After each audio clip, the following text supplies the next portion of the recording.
നീ എന്തിനാ അവളുടെ കൈ പൊത്തി പിടിക്കുന്നത്?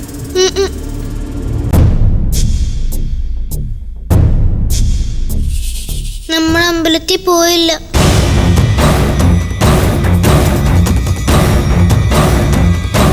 ഡോക്ടർ അങ്കിളിനെ ഞങ്ങൾ കണ്ടിട്ടില്ല. മോതിരം ഇട്ടിട്ടില്ല.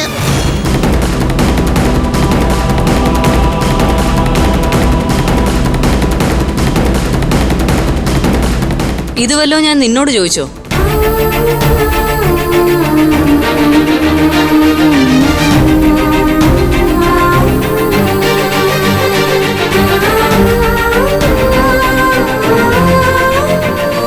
കുഴപ്പമായോ അമ്മ? കുഴപ്പമായി. ഒക്കെ കൊളാക്കിയില്ലേ? അമ്മമ്മയ്ക്കൊന്നും മനസ്സിലായിട്ടില്ല. എങ്ങും പോയിട്ടില്ലെന്നല്ലേ ഞാൻ പറഞ്ഞത്. നല്ല കാര്യായി. അതെ, ദേവി ഇത് ഉപദ്രവിക്കരുത്. എന്നാ ഒരു കാര്യം ചെയ്യാം, ഞാൻ പോയി അമ്മമ്മയോട് സംസാരിക്കാം. ചെയ്തു തന്ന ഉപകാരമൊക്കെ മതി. ഇവിടെ ഇരിക്കെ, ഞാനിപ്പോ വരാം.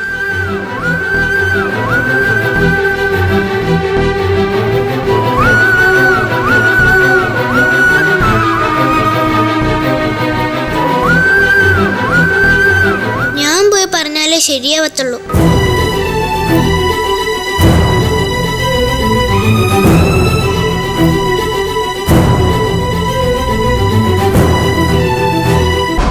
എന്താ അമ്മ പറ്റിയത്? എന്നും കാണാറുള്ള അമ്മയല്ലല്ലോ ഇന്ന്. എന്നും കാണാറുള്ള എന്റെ മോളല്ലല്ലോ ഇന്ന്. അമ്മ കാര്യം പറയ. എന്താ പറ്റിയത് അമ്മയ്ക്ക്? അമ്മയ്ക്ക് സുഖമില്ലേ? അമ്മമ്മയ്ക്ക് സുഖമില്ലെങ്കിൽ നമുക്ക് ഡോക്ടർ അങ്കിളുടെ ആശുപത്രി കൊണ്ടുപോവാം. ആ ഡോക്ടർ അങ്കിള് നല്ല ആളാ. അമ്മമ്മയ്ക്ക് മോതിരം വേണമെങ്കിൽ ആ അങ്കിള് തരും. ലോകത്തുള്ളവർക്ക് മുഴുവൻ മോതിരം കൊടുക്കലാണോ ആ ഡോക്ടറുടെ പണി? ആന്റിക്ക് മോതിരം തരും. എനിക്കിങ്ങ് വേണ്ടായേ. വേണ്ടപ്പെട്ടവർക്ക് തന്നെ കൊടുത്തോട്ടെ. എന്തെങ്കിലും ഒന്ന് പറയമ്മേ. ഒരുപാട് കഷ്ടപ്പെട്ട അമ്മമാര് മക്കളെ വളർത്തുന്നത്. അവരുടെ കല്യാണത്തെക്കുറിച്ചൊക്കെ വലിയ സ്വപ്നങ്ങളും കാണും. നല്ല കുടുംബത്തിൽ നിന്ന് നല്ല സ്വഭാവമുള്ള ഒരാളെ കണ്ടെത്തി നാടറിഞ്ഞ് വിവാഹം നടത്തണമെന്നാവും വിചാരിക്കുക. പക്ഷേ മക്കള് ചതിച്ചു കളയും. എന്നാലും മോളെ, നിന്നിൽ നിന്ന് ഞാനിത് പ്രതീക്ഷിച്ചില്ല.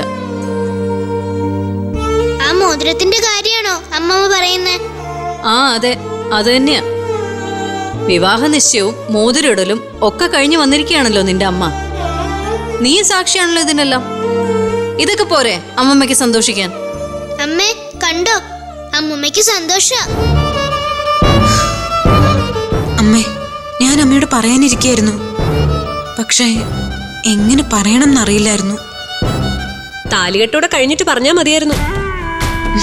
എരുതിയിൽ എണ്ണ ഒഴിക്കല്ലേ. ഓ, ഞാനിപ്പോ പറഞ്ഞതാ തെറ്റ്. നീ ചെയ്തതൊക്കെ ശരിയാണല്ലോ. സ്വന്തം അമ്മയോടും ഞങ്ങളോടും ഒരു അക്ഷരം പോലും പറയാതെ മോതിരയിടിയിലും കല്യാണ തീരുമാനവും. എന്നോട് പറഞ്ഞിട്ടുണ്ടല്ലോ, പിന്നെ എന്തിനാ നിങ്ങളോട് പറയുന്നേ? എടി കൊച്ചേ, വലിയ വർത്താനൊന്നും പറയണ്ട. അമ്മേ, സത്യമായിട്ട് മുൻകൂട്ടി തീരുമാനിച്ചതല്ല ഒന്നും. അമ്മയല്ലേ പറഞ്ഞത് ക്ഷേത്രത്തിൽ പോണോന്ന്? അത് പ്രകാരം പോയതാ. അപ്പോഴാ ഡോക്ടർ സഞ്ജയ് അവിടെ വന്നതും അങ്ങനൊക്കെ സംഭവിച്ചതും. നീ കൊച്ചുകുട്ടിയൊന്നും അല്ല മോളെ. സഞ്ജയ് അങ്ങനെ ചെയ്യാൻ മുതിർന്നപ്പോ നീ പറയണമായിരുന്നു. അമ്മയും ബന്ധുക്കാരും സ്വന്തക്കാരും ഒക്കെ ആയിട്ട് ആലോചിച്ചിട്ടാകാന്ന്. ആ മേനോൻ സാർ അറിയുമ്പോ, ദേവു അറിയുമ്പോ എന്താവും സ്ഥിതി? ദേവുമോള് സഞ്ജയായിട്ടുള്ള വിവാഹം എന്നേ തീരുമാനിച്ചുറപ്പിച്ചു വെച്ചിരിക്കുന്ന രണ്ട് വീട്ടുകാരും തമ്മില്. എന്നാ ഡോക്ടർ അങ്കിൾ അവരെയും കൂടെ കല്യാണം കഴിച്ചോട്ടെ. വേണമെങ്കിൽ എന്നെയും കഴിച്ചോട്ടെ. മാമാട്ടി, ഒന്നും മിണ്ടാതിരിക്കൂ. അമ്മേ, എന്നോടൊന്നും പറയണ്ട. വിദ്യാഭ്യാസം ഉണ്ടെന്ന് പറഞ്ഞിട്ട് എന്താ കാര്യം? മറ്റൊരാളിന് വിവാഹം ആലോചിച്ച ചെറുക്കനെ അമ്പലത്തിൽ കൊണ്ടുപോയി മോതിരം ഇടിക്കുക. മേനോൻ സാർ അറിഞ്ഞാലുള്ള ഭവിഷ്യത്ത് അനുഭവിച്ചോ?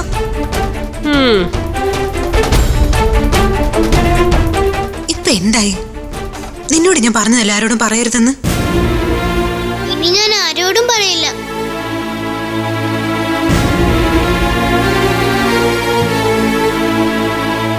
ഒന്ന് മേലനങ്ങി ചെയ്യടാ. നേരം വെളുത്തപ്പോ തുടങ്ങിയതല്ലേ.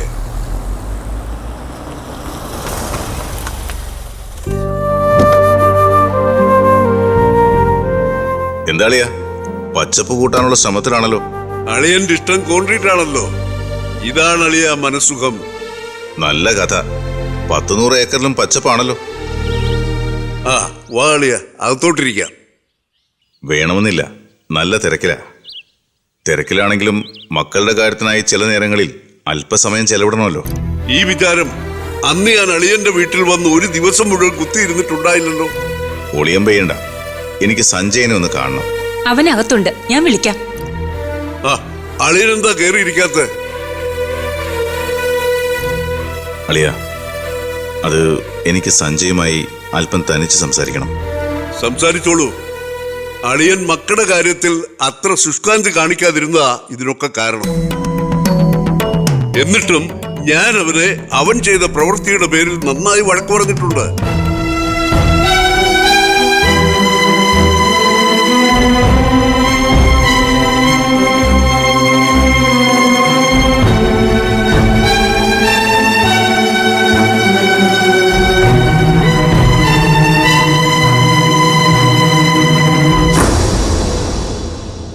അങ്കിളെ,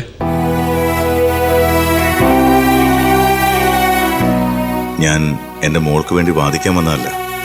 എന്താ സംഭവിച്ചത് എന്നുകൂടി അറിയാനാ വന്നത്. ദേവുവിനെ എന്നെ വിവാഹം കഴിപ്പിക്കാൻ അങ്കിളും ആന്റിയും അച്ഛനും അമ്മയും എല്ലാം ചേർന്നെടുത്ത തീരുമാനം എന്റെ ഇഷ്ടം നോക്കിയായിരുന്നില്ല.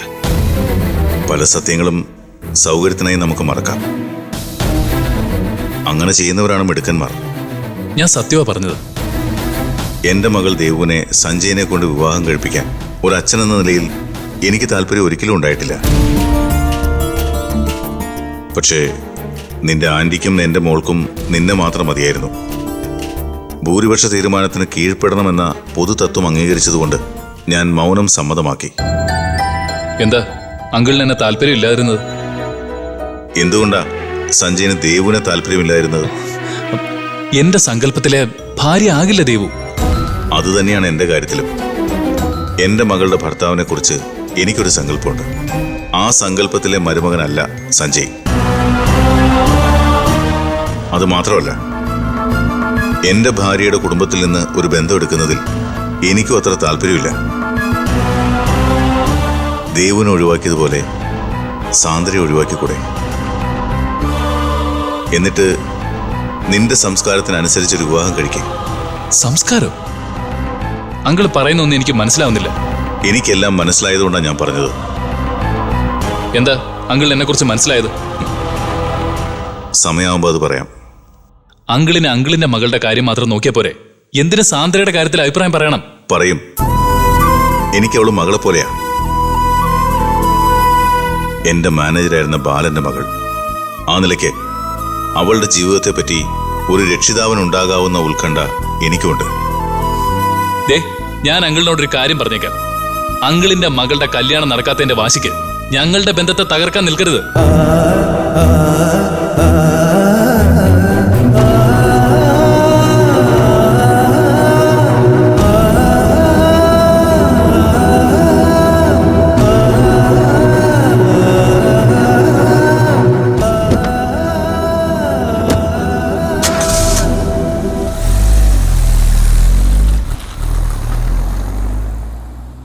നിക്കടാ, നീ എന്തെങ്കിലും കയർത്തു പറഞ്ഞോ?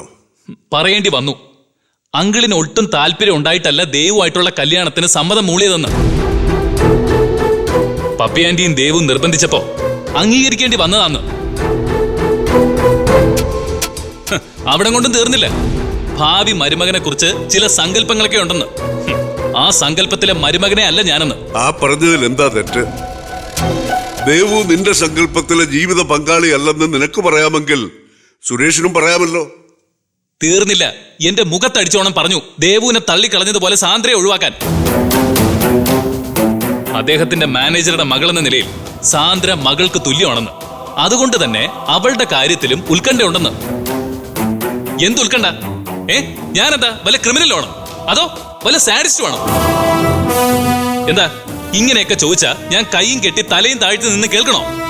മോനെ, സുരേഷ് എന്റെ സഹോദരിയുടെ ഭർത്താവെന്നതിനുപരി എന്റെ ഒരു നല്ല സുഹൃത്താണ്. അച്ഛന്റെ പല ആപത് ഘട്ടങ്ങളിലും ഓടി വന്ന് സഹായിച്ചിട്ടുള്ള ആളാ. ഒരുപാട് നമ്മൾ അദ്ദേഹത്തോട് കടപ്പെട്ടിട്ടുണ്ട്. അദ്ദേഹം ചെയ്തു തന്ന ഔദാര്യത്തിന്റെ പേരിൽ ഞാൻ പഞ്ചപുച്ഛം അടക്കി നിൽക്കണോ? എന്നെ കിട്ടില്ല അതിന്. മുഴുത്ത അസൂയ അയാളുടെ മകളെ ഞാൻ കെട്ടാത്തതിന്. നിർത്തട.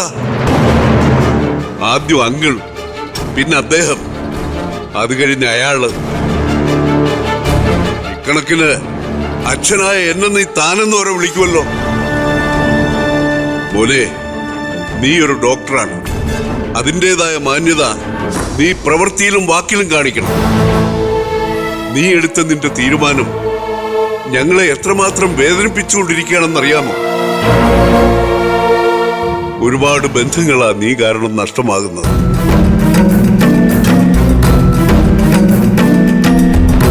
ഒരിക്കലും വിളക്കി ചേർക്കാൻ കഴിയാത്ത വിധം വേർപെടും ബന്ധങ്ങൾ. ഇതൊന്നും നിനക്കിപ്പോൾ മനസ്സിലാവില്ല. നീ ഇപ്പോ ഒരു മോഹവലയത്തിലാണ്. ആ സബ് കളക്ടർ എന്ന മോഹവലയത്തിൽ.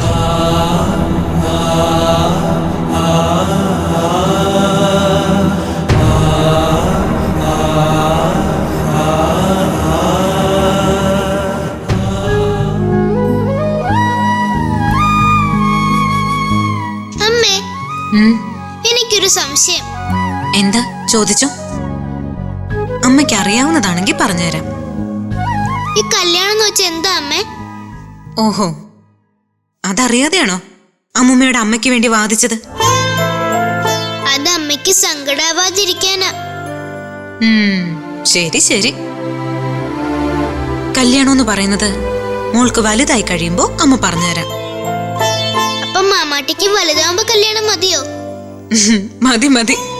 അതിനുള്ള പ്രായമാവുമ്പോ നല്ല സുന്ദര കുട്ടപ്പൻ ചെക്കനെ അമ്മ കണ്ടെത്തി തരും. എങ്കി പിന്നെ ഇപ്പോഴേ ആയിക്കൂടെ? അമ്പടി കേമി, കൊള്ളാലോ ആശ. അമ്മേ, അമ്മയ്ക്ക് അങ്കിളിന് ഇഷ്ടല്ലേ? മോളെ ഇഷ്ടപ്പെടുന്ന ആളായതുകൊണ്ടാ ഡോക്ടർ അങ്കിളിനെ അമ്മ ഇഷ്ടപ്പെടുന്നത്. വേറെ ആരെങ്കിലും എന്നെ ഇഷ്ടപ്പെട്ട അമ്മ അയാളെയും കല്യാണം കഴിക്കോ? ഇല്ല, ഒരാളെ മാത്രം. മോളെ ഇഷ്ടമാണെന്ന് അമ്മയ്ക്ക് തോന്നുന്ന ഒരാളെ അമ്മ കിട്ടും. അപ്പൊ അത് doctor അങ്കിളാ.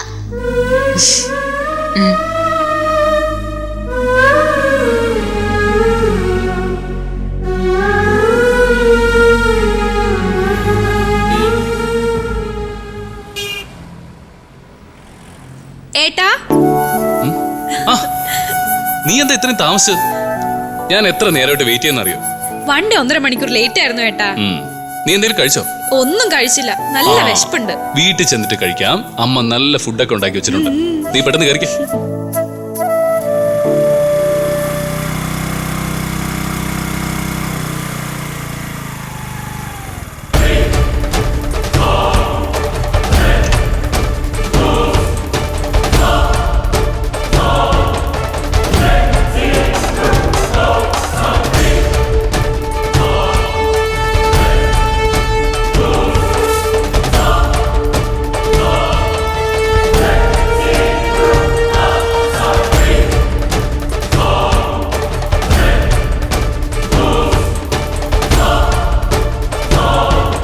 Madam,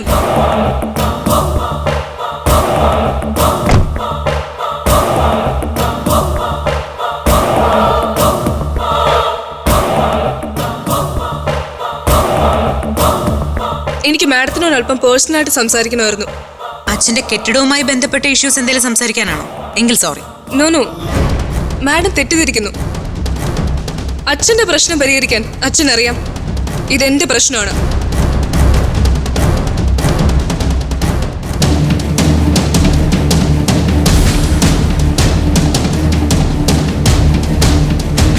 beautiful drink.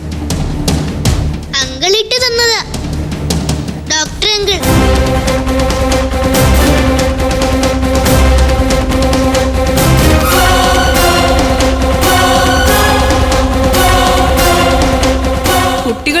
Options എന്ന് പറയുന്നത് ഇതാ.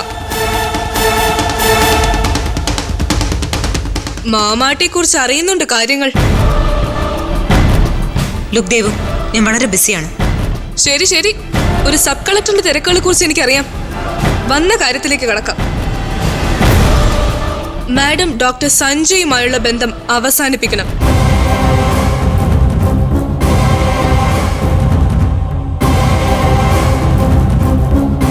ഞാന് സഞ്ജയുമായുള്ള വിവാഹം ഉറപ്പിക്കാൻ വീട്ടുകാരെ ധൃതിപ്പെട്ട് കാര്യങ്ങൾ നടത്തുന്നതിനിടയില തികച്ചും യാദൃശ്ചികമായി ഈ മോതിരം മാറ്റുന്ന ചടങ്ങ് നടന്നത്.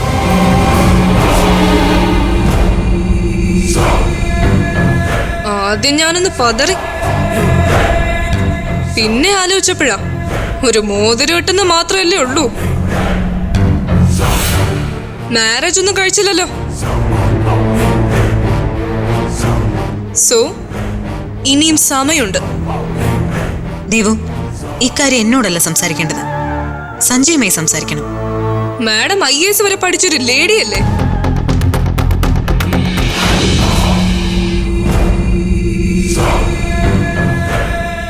നാണമില്ലേ മറ്റൊരു പെൺകുട്ടിയുടെ കാമുകനെ തട്ടിയെടുത്ത് വിവാഹം കഴിക്കാൻ? Mind your words. ഞാൻ ഒരാളെയും തട്ടിയെടുത്തിട്ടില്ല. തട്ടിയെടുത്തു. എന്റെ മാത്രമായിരുന്നു ഡോക്ടർ സഞ്ജയനെ നിങ്ങൾ മയക്കെ കറക്കിയെടുത്തു.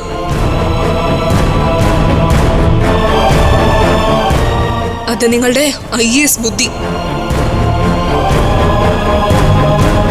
പക്ഷെ ഒന്നോർത്തോ, സുരേഷ് മേനോന്റെ മകൾ ദേവുവിന് വേണ്ടി വീട്ടുകാർ തീരുമാനിച്ചുറപ്പിച്ചിരുന്നതാ ഡോക്ടർ സഞ്ജയനെ.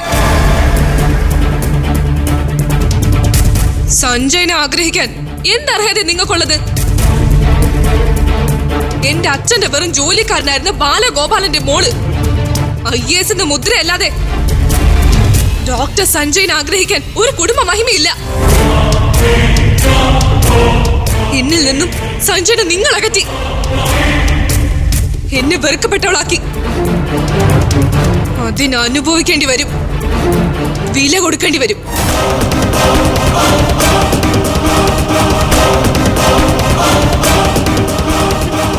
ഒന്ന് നിന്നേ. ഒരു പുരുഷൻ നിന്നെ വേണ്ടെന്ന് വെക്കണമെങ്കിൽ വ്യക്തമായ എന്തെങ്കിലും ഒരു കാരണം ഉണ്ടാവും. സഞ്ജയ് എന്നെ ഇഷ്ടപ്പെടണമെങ്കിൽ അതിനൊരു കാരണം ഉണ്ടാവും. ഈ 2 ചോദ്യങ്ങൾക്കും നീ പോയി സഞ്ജയോട് ഉത്തരം തരാൻ പറ.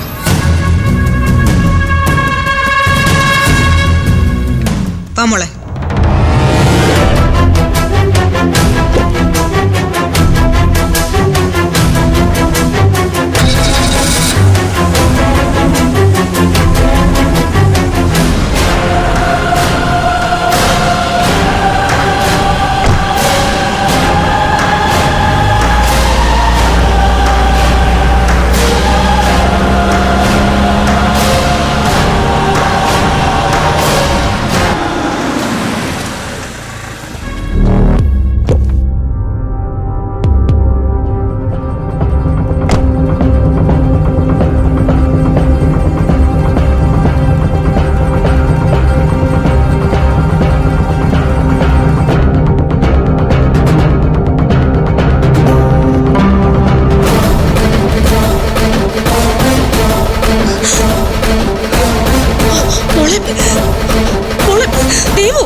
കാണിക്കുന്നേ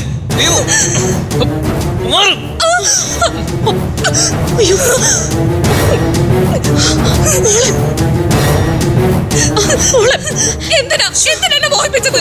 പറ, എനിക്കറിയണം ഇപ്പൊ.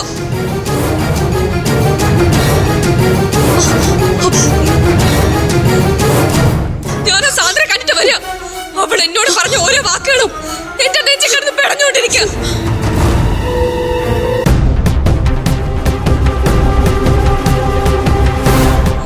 ഒരു പുരുഷനെ വേണ്ടെന്ന് വെച്ചെങ്കിൽ അതിന്റെ കാരണം ആ പുരുഷനോട് ചോദിക്കാൻ പറഞ്ഞിരിക്കുക. അതുകൊണ്ടാ വന്നത്. എന്താ എന്നെ വേണ്ടെന്ന് വെച്ചത്? അതെങ്കിലും അറിയട്ടെ ഞാൻ. ഒരമ്മ എന്നുള്ള നിലയിൽ ആ സാന്ദ്ര പറഞ്ഞ വാക്കുകൾ സഹിക്കാൻ പറ്റുന്നില്ല എനിക്ക്. എന്റെ മോള് ചോദിച്ചതിന് ഉത്തരം പറയണം. നിങ്ങൾ അമ്മയും മോളും തെറ്റിദ്ധരിച്ചിരിക്കുക. അല്പമെങ്കിലും മാന്യത ഉണ്ടായിരുന്നെങ്കിൽ സാന്ദ്രയെ കാണാൻ അവളുടെ ഓഫീസിൽ പോകുമായിരുന്നോ? അവളൊരു ഉദ്യോഗസ്ഥയല്ലേ? കണ്ടോ കണ്ടോ, അവൾക്ക് വേണ്ടി വാദിക്കുന്ന കണ്ടോ? ഏട്ടൻ ഇതൊന്നും കാണുന്നില്ലേ, കേൾക്കുന്നില്ലേ? എല്ലാം കണ്ടും കേട്ടും തല പെരുത്തിരിക്കുക. അവിടെ ചെന്നൊരു സീൻ ഉണ്ടാക്കി സാന്ദ്രയെ നാണം കെടുത്തുക എന്ന് മാത്രമായിരുന്നു ദേവുവിന്റെ ഉദ്ദേശം. സാന്ദ്രയോട് വല്ലതും സംസാരിക്കണമെന്നുണ്ടായിരുന്നെങ്കിൽ വല്ല റെസ്റ്റോറന്റിലേക്കോ പാർക്കിലേക്കോ വിളിച്ചു വരുത്താമായിരുന്നില്ലേ? അങ്ങനെ ചെയ്തിരുന്നെങ്കിൽ അതിനെ അന്തസ്സെന്ന് ഞാൻ പറഞ്ഞേനെ. നിങ്ങൾ ചെയ്ത അന്തസ്സാണല്ലോ.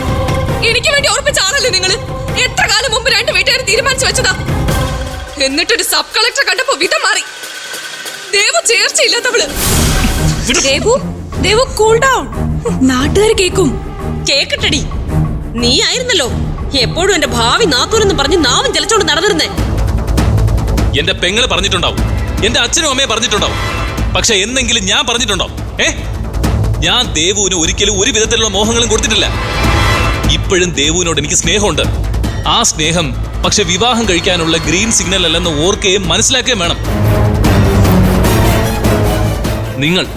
നിങ്ങളൊക്കെ ചേർന്ന ഇത്തരം ചിന്തകൾ ദേവുവിന്റെ മനസ്സിൽ ഇഞ്ചക്ട് ചെയ്തത്. ഈ പ്രശ്നം നിങ്ങൾ തന്നെ പറഞ്ഞു തീർത്തോ. എനിക്ക് ഹോസ്പിറ്റലിൽ ധാരാളം ജോലിയുണ്ട്. വെയിറ്റ്.